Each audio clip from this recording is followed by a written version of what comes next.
أشهد أن لا إله إلا الله وحده لا شريك له وأشهد أن محمدا عبده ورسوله لا نبي بعده. اللهم صل وسلم على سيدنا محمد وعلى آل سيدنا محمد كما صليت على سيدنا إبراهيم وعلى آل إبراهيم في العالمين إنك حميد مجيد. قال الله تعالى في كتابه الكريم: أعوذ بالله من الشيطان الرجيم. إنما يعمر مساجد الله من آمن بالله واليوم الآخر وأقام الصلاة وآتى الزكاة ولم يشهدوا الله فعسى أولئك أن يكونوا من المهتدين. صدق الله وصدق الله الكريم. Alhamdulillah, pagi ini setelah kita sholat subuh berjamaah, kali ini kami pengurus Masjid Jami Al-Qawi mengadakan kajian yang notabene bukan mengajari, tapi sama-sama kita saling belajar mengajar, saling menasihati dalam kebaikan. Hari ini saya ingin mengupas sedikit apa sih yang selama ini atau jemaah kita bacakan surat Yasin. Adalah salah satu kecerdasan surat Yasin, yang mana surat ini adalah inti dari Al-Quranul Karim yang tidak luput dari kehidupan manusia. Surat Yasin adalah termasuk surat Makkiyah yang turun di kota Makkah. Isi surat Makkiyah memberikan penjelasan tentang tauhid dan karakter manusia, karena memang 13 tahun Rasulullah SAW berdakwah di Makkah tentang ketauhidan dan karakter manusia. Surat ini diawali dengan inisial Yasin yang dikategorikan sebagai ayat-ayat mutasyabih atau bisa dikenal dengan samar, tidak jelas. Dalam hati kita mungkin bertanya, mengapa Allah Subhanahu wa Ta'ala menurunkan ayat mutasyabih yang tidak semua manusia dapat memahaminya? Bukankah Al-Quran adalah petunjuk bagi seluruh manusia di muka bumi ini? Allah Subhanahu wa Ta'ala berfirman dalam surat Al-Hadid surat 57 ayat 3, A'udzubillahi minasyaitonir rajim. Wal awwalu wal akhiru wal zahiru wal batin wa huwa bikulli syai'in 'alim. Dialah yang awal, dialah yang akhir, yang zahir dan yang batin, dan Dia mengetahui segala sesuatu. Allah Subhanahu wa Ta'ala menciptakan segala sesuatu di alam semesta ini berpasang-pasangan atau azwajah. Muhkamat berpasang dengan kata mutasyabihat. Muhkamat adalah ayat-ayat yang jelas, dan mutasyabihat adalah ayat-ayat yang disamakan atau tidak dijelaskan. Muhkamat mudah dipahami dan dimensi zahir, sedangkan mutasyabihat dimensi batin. Dan sehubungan dengan itu banyak ayat yang menyatakan bahwa hanya orang-orang ulil albab dalam Al-Quran dikatakan orang-orang yang berpikir yang dapat membaca ayat-ayat mutasyabihat ini, yang kemudian menjadi bertambah keimanannya kepada Allah Subhanahu wa Ta'ala. Sedangkan orang-orang kafir menggunakan ayat-ayat mutasyabihat untuk takwil penafsiran yang justru mendatangkan kemudaratan dan jauh dari ketakwaan. Paradigma muhkamat dan mutasyabihat adalah perilaku alam semesta yang juga ada di dalam diri manusia. Bukankah pada dimensi siang terang benderang oleh cahaya matahari, dan urusan-urusan siang hari yang dilakukan semua orang dengan segala aktivitasnya, nampak jelas terlihat oleh mata dan kita dengan mudah dan dapat membaca perilaku manusia. Dan alam semesta ini sebaliknya, dimensi malam, situasi sangat gelap, gulita, penglihatan mata terbatas dan sulit membaca perilaku manusia. Dan alam semesta di malam hari selain gelap juga lebih sedikit aktivitas di belahan bumi pada dimensi malam. Bahkan binatang pun berada di kandangnya dan tidur bersama keluarga. Maka dibutuhkan kemampuan ulil albab, kemampuan kita berpikir. Semuanya manusia punya potensi untuk melihat dan mengkaji ayat-ayat Al-Quran, untuk membaca aktivitas dimensi di malam hari. Bisa dikatakan dengan mutasabihat,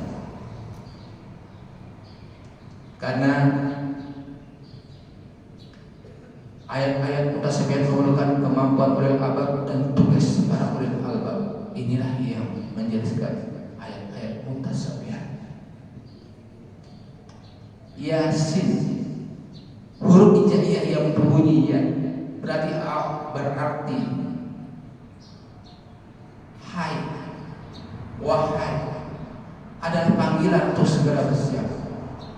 Ya ayyuhalladzina amanu, wahai orang-orang yang amanu, wahai orang-orang yang beriman. Contoh, ya ayyuhalladzina amanu kutiba alaikumusiyam, wahai orang-orang yang beriman, berpuasalah.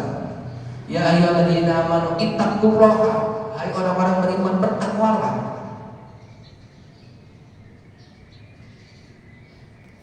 Jadi kata-kata ya bisa dianalogikan memanggil wahai manusia. Panggilan untuk segera siap sedia menerima perintah atau tugas dalam Al-Quran, dan Allah memanggil abdi-abdinya. Dan tentu Allah telah mengetahui kemampuan abdi-abdinya untuk mengemban tugas tersebut. Seorang ibu memanggil anaknya untuk mengemban tugas. Seorang ibu memanggil anaknya untuk membeli sesuatu. Tentu seorang ibu akan menyuruh anaknya yang dianggap mampu melakukan, dan tidak mungkin menyuruh anaknya yang masih balita. Itu artinya bahwa pihak yang memanggil dan memberi tugas perintah pasti telah mengetahui bahwa yang dipanggil tersebut mempunyai potensi untuk melakukan. Bila ada seorang tua yang memanggil anaknya untuk melakukan sesuatu tugas, maka sang anak akan menjawab, iya ibu, terlepas dari beberapa cara manusia mengucapkan kesediaan untuk melakukan tugasnya. Mungkin di luar sana dikatakan yes mas, hai, bahasa Jepang, mungkin bahasa Jawanya unggi, mungkin bahasa Indonesia oi. Berarti dia sebagai panggilan dari Allah kepada manusia juga berarti jawaban kesediaan manusia menanggapi dengan sikap-sikap sedia untuk menggerakkan seluruh potensi dan kemampuan diri untuk menerima tugas perintah. Satu kemampuan dalam diri untuk bersegera dalam kebenaran ini adalah hakiki. Ini siap hurufnya. Yasin. Sin memiliki kata dan kodikan tersendiri dari huruf 28 huruf hijaiyah. Ini adalah satu-satunya huruf yang membuka mulut dan memperlihatkan gigi dalam pengucapannya bentuk sin sendiri seperti gigi. Ini menunjukkan bahwa sin sangat erat hubungannya dengan gigi. Dalam kamus Al-Munawir, sinun berarti gigi. Ilmu tentang gigi, umur, tahun, sunatullah, dan berbagai arti yang berhubungan dengan inisial sin. Bukankah manusia dapat mengetahui umur seseorang dengan melihat konstruksi giginya? Dan memang pertumbuhan gigi adalah sunnatullah, dan masa berkembang adalah masanya tidak dapat tumbuh lagi, dan satu persatu rontok bumi. Sin segera dipahami bahwa Yasin mengundang pengertian, wahai manusia, hendaklah menyegerakan seluruh potensi dan komponen diri untuk siap sedia mengurus masalah sunnatullah. Sunnatullahnya manusia adalah pasti mati. Oleh sebab itu manusia harus mengurus dirinya dalam rangka ketakwaan kepada Allah Subhanahu wa Ta'ala. Erat hubungannya Yasin dan Masbalah. Bila sin ada lambang gigi, maka gigi sangat erat kaitannya dengan wadah di mana kita berada, yaitu mulut. Tentu kita mengetahui bahwa gigi hanya bisa melihat pada wajah manusia bila ia tersenyum. Dalam Al-Quran tersenyum dinukilkan di dalam surat Al-An'am surat 27 ayat 19. Auzubillahi minasyaitonir rajim. Fatabassama dhahikan min qawliha wa qala rabbi awzidni an ashkura ni'matika allati an'amta 'alayya wa ala al-dzikra wa an a'mala shalihan tardahu wa adkhilni birahmatika fi ibadika sholihin. Maka dia tersenyum dengan tertawa karena mendengar perkataan semut, dan dia berdoa, ya Tuhanku, berilah aku ilham untuk tetap mensyukuri nikmat-Mu yang telah Engkau anugerahkan kepadaku, dan kepada kedua orang tuaku, ibu dan bapakku, dan untuk mengerjakan amal soleh yang Engkau ridhoi, dan masukkan aku rahmat-Mu ke dalam golongan hamba-hamba-Mu yang soleh. Patah basama adalah maka dia tersenyum. Patah basama juga memiliki keserasian dengan basmalah yang artinya sin, menjadi simbol basmalah. Bismillahirrahmanirrahim itu sendiri, maka Yasin dapat juga diartikan sebagai menyegerakan basmalah. Maka seharusnya orang yang membaca Yasin memiliki sifat rahman dan rahim, atau sense responsibility atau dan sense of melody sebagai sifat universal Allah Subhanahu wa Ta'ala. Yasin dan hijrah dalam literatur lain tentang surat Yasin dikatakan bahwa ketika Rasulullah hijrah dari Mekah ke Madinah, pada saat itu seluruh mata-mata pasukan kafir Quraisy mencari Rasulullah dengan maksud untuk membunuhnya. Ketika Rasulullah SAW terkepung dan tidak ada jalan keluar, maka seketika itu beliau membaca surat Yasin sambil berjalan keluar rumah. Pada saat itu juga mata pasukan kafir Quraisy menjadi tertidur dan tidak sadarkan diri, sehingga Rasulullah SAW dapat lolos dengan mudah dari sergapan orang-orang kafir. Apa makna di balik peristiwa ini?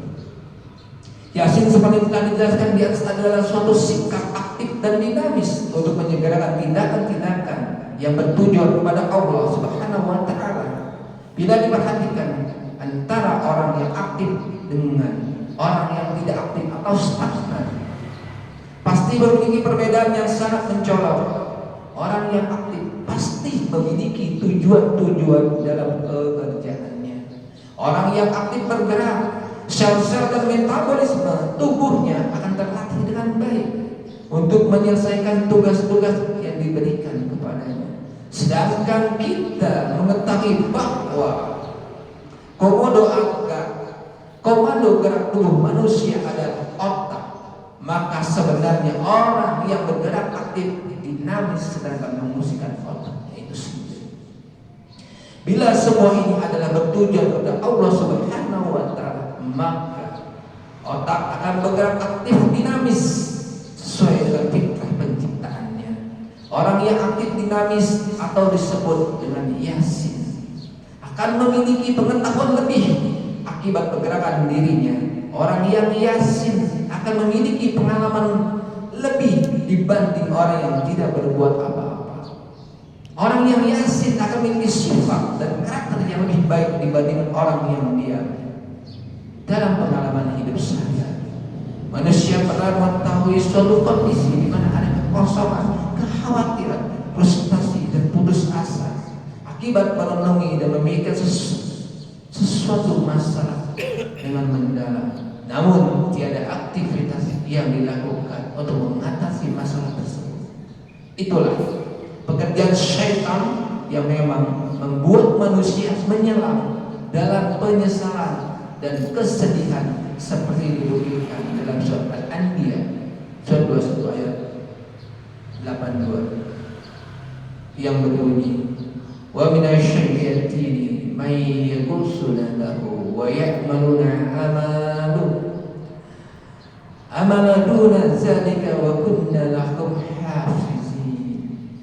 Dan kami telah mentundukkan kepada Sulaiman segolongan syaitan-syaitan yang menyelam ke dalam laut untuknya dan menyegera dan mengerjakan pekerjaan selain daripada itu, dan adalah kami yang memelihara mereka.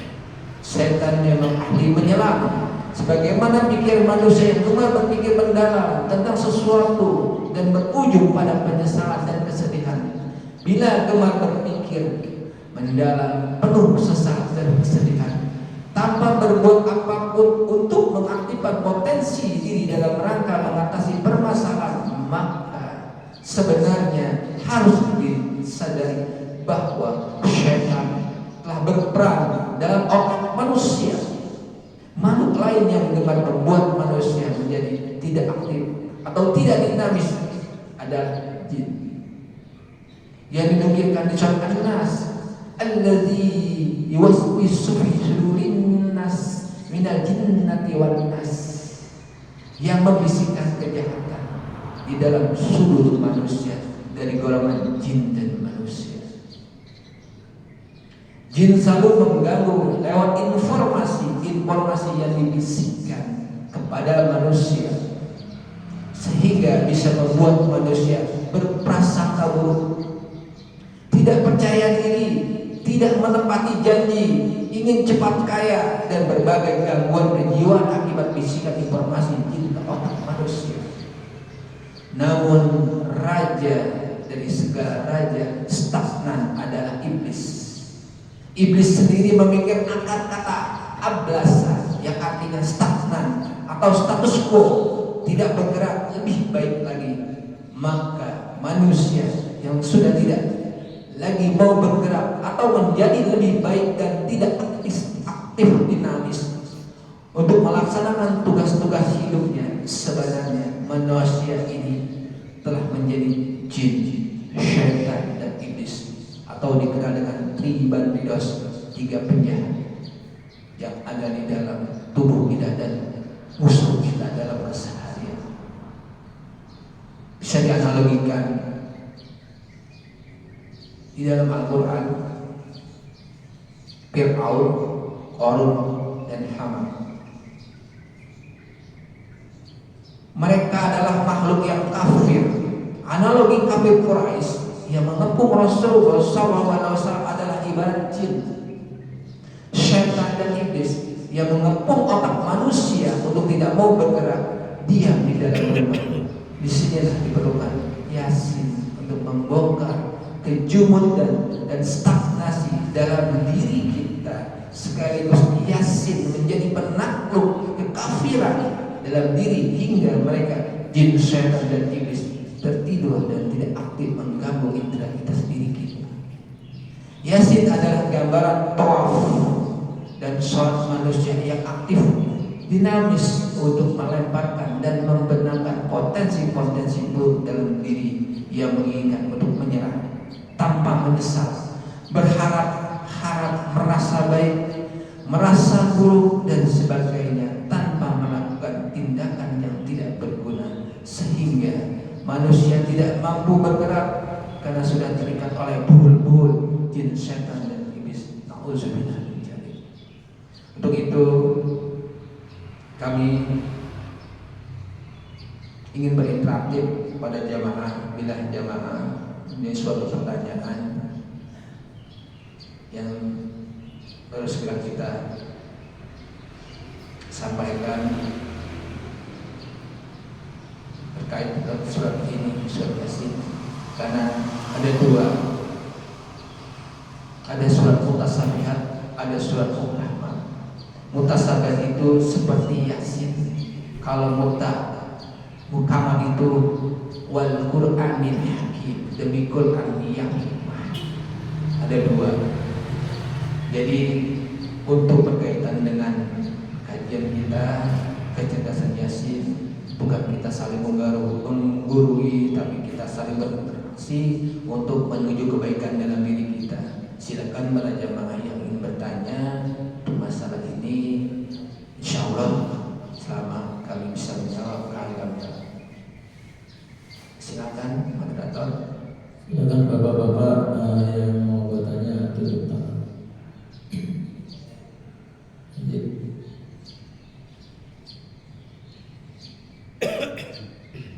Yang lain ada yang bertanya tentang apa yang tadi disampaikan oleh Pak Ketua kita? Ada?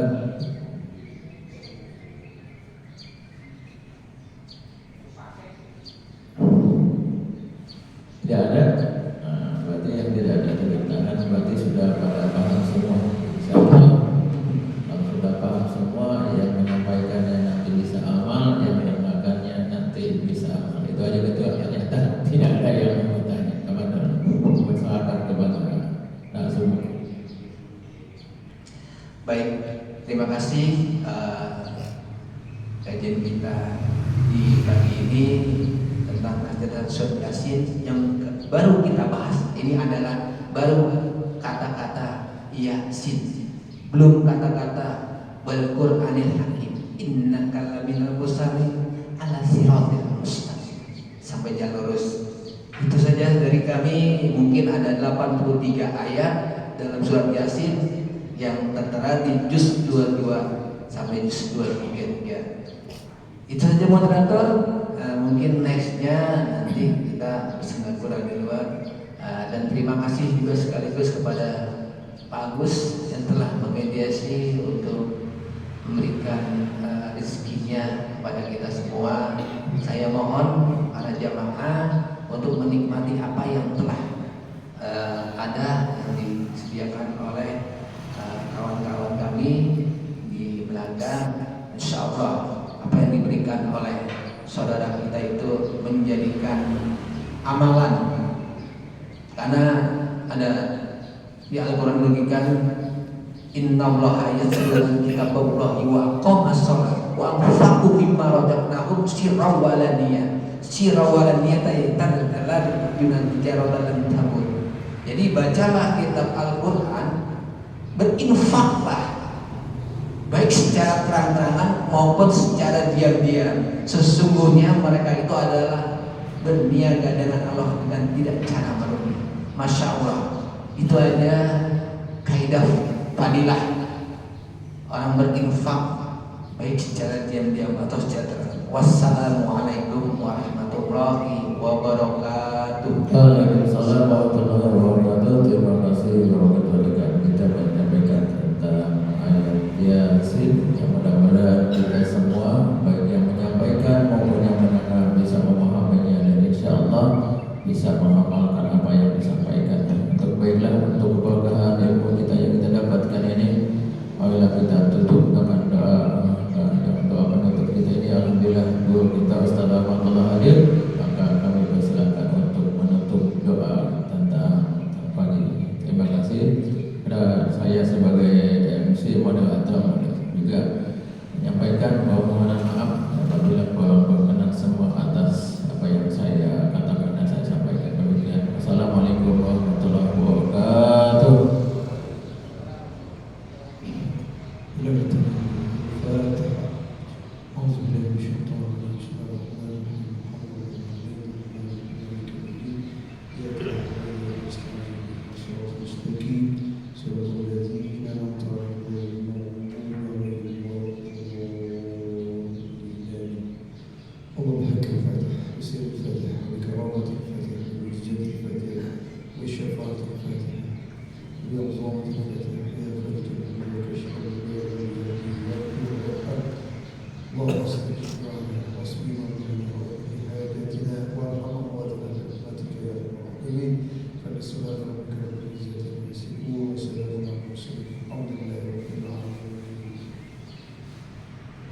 Bapak kita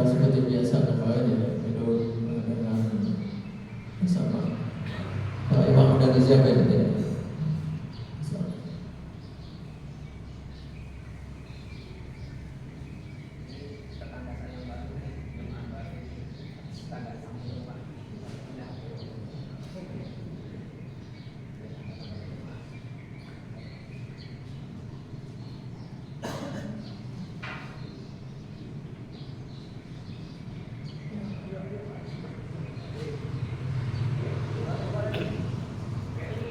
Sini keluar aja luar. Katanya ada roti apa roti apa namanya pagi-pagi roti atau itu susu.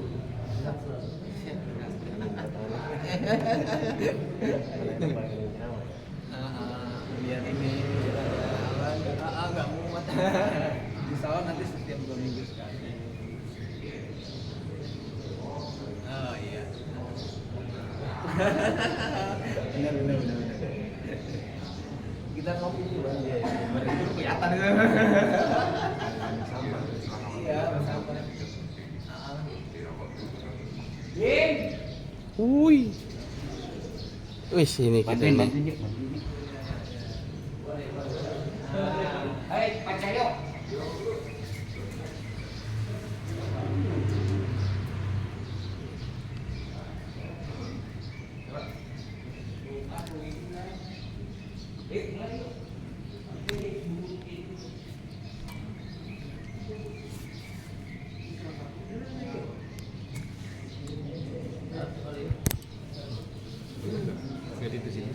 Hah? Tahu ya kemana Pak? Udah dikasih tahu ya.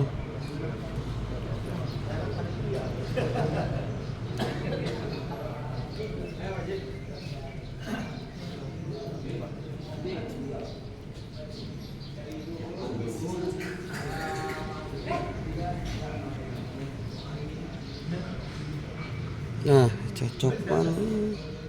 Oke.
tiga aja.